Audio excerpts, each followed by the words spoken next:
अरे हम बीजेपी मोदी योगी से नहीं, अल्लाह सुब्हानहू ताला से डरने वाले लोग हैं।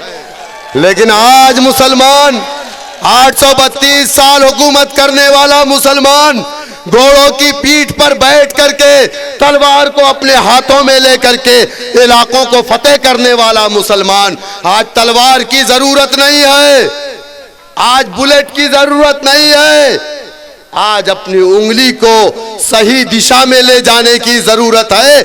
आपको इलाके को फतेह कर लेंगे। जब तक आप सियासत में हिस्सेदारी नहीं लोगे, जब तक आपको इंसाफ नहीं मिलेगा, जिस समाज का अपना सियासी परचम नहीं, जिस समाज का अपना सियासी लीडर नहीं, वो समाज इस देश के अंदर यतीमी की जिंदगी गुजारता है।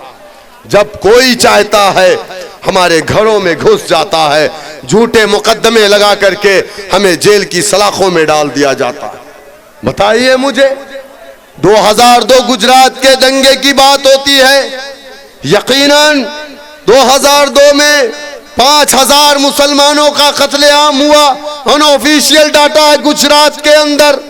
अहमदाबाद की सड़कें मुसलमानों के खून से लाल हुई। बीजेपी की गवर्नमेंट में नरेंद्र मोदी चीफ मिनिस्टर थे गुजरात के। लेकिन एक और दंगे की बात नहीं होती। 1969 में गुजरात के अंदर कांग्रेस की हुकूमत में दंगे हुए, 5000 मुसलमानों का कत्लेआम हुआ, 48,000 लोग बेरोजगार हो गए। उस दंगे की बात भी तो होनी चाहिए। 48,000 लोग बेरोजगार हो गए, उनके मकानों को जला दिया गया। कमीशन का गठन हुआ, कमीशन ने रिपोर्ट की पेश की और कहा आरएसएस, विश्व हिंदू परिषद और हिंदू महासभा ने ये दंगे करवाए हैं और लोगों का कत्लेआम हुआ। हुकूमत किसकी थी? गुजरात के अंदर भी, सूबे के अंदर कांग्रेस की और सेंट्रल में भी कांग्रेस की हुकूमत। आरएसएस बड़ा हुआ, मोटा हुआ, दूध पिया किसके दौरे हुकूमत में? क्यों नहीं पाबंदी लगाई गई आरएसएस पर? आरएसएस की मां कौन है?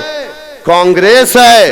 अब आरएसएस का बेटा बड़ा हो गया तो आरएसएस ने अपनी बुढ़ी मां को छोड़ दिया, अपने बेटे को प्रमोट करना शुरू कर दिया। यही ना, ये सच्चाई है। इस देश के अंदर कोई भी पार्टी सेकुलर नहीं है।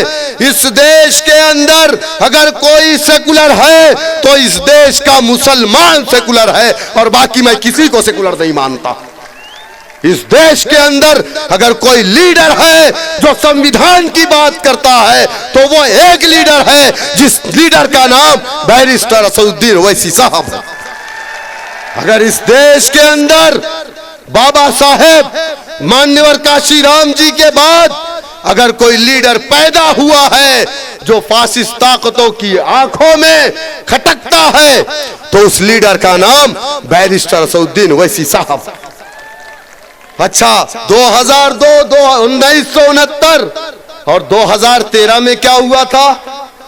2013 में मुजफ्फरनगर में क्या हुआ था? आजादी के बाद से कभी ऐसा नहीं हुआ था। 50,000 मुसलमान अपने घर से बाहर कैंपों में अपनी जिंदगी गुजारा। दिसंबर और जनवरी के महीने में कोई पूछने नहीं गया। और उस वक्त सैफई के अंदर सैफई महोत्सव चल रहा था। 250 लोगों का कत्लेआम मुजफ्फरनगर के अंदर हो गया। सैफई में नंगा डांस हो रहा था।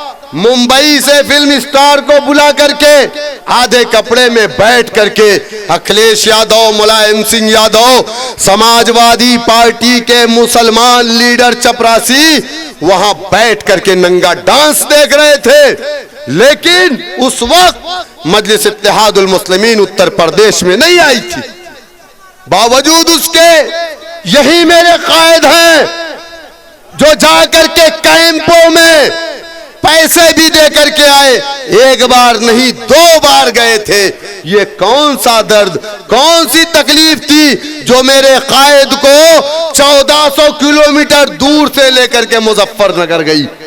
लेकिन हमारे यहाँ के 45 मुस्लिम एमएलए समाजवादी के, 18 मुस्लिम एमएलए बहुजन समाज के, कोई मुजफ्फरनगर नहीं गया। यहाँ मुजफ्फरनगर के लोग बैठे हैं, इनसे पूछ लीजिए अगर मैं गलत बोल रहा हूं। हमसे हमारे आजमगढ़ जिले के एक एमएलए हैं आलम बदी साहब, उन्होंने मुझसे कहा बैरिस्टर सऊद्दीन ओवैसी साहब का हम एक जलसा करवाना चाहते थे शुरुआती दौर में 2014 में। जलसे की परमिशन नहीं मिली, हम उनके पास गए, हमने कहा कि आप बात कर लीजिए। आलम बदी साहब कभी मुस्लिम मजलिस में हुआ करते थे, हमने कहा हो सकता है मिल्लत का दर्द हो, मले मैं नहीं बात करूंगा, मैं मुलायम सिंह से बहुत नाराज हूं। मैंने कहा क्यों नाराज है? उन्होंने कहा इतना बड़ा सान्या मुजफ्फरनगर के अंदर हुआ, मुलायम सिंह यादव ने तमाम मुसलमान मिनिस्टर, एमएलए, एमपी को बुला करके कहा कोई मुजफ्फरनगर नहीं जाएगा। शौकत साहब ये बताइए कि अगर मेरे मुसलमानों का खून बह रहा है, मजलूम मेरी बहनें आवाज दे रही है, लेकिन मेरी पार्टी मुझे मना कर रही है मुजफ्फरनगर मत जाओ, आप बताइए मुझे तकलीफ नहीं होगी। तो आप अंदाजा कर लीजिए, ये समाजवादी से जीत करके जाने वाले चपरासी ये गूंगे हैं, बहरे हैं, इनकी जो जबानें हैं उसमें ताले लगे हुए हैं समाजवादी बीएसपी के।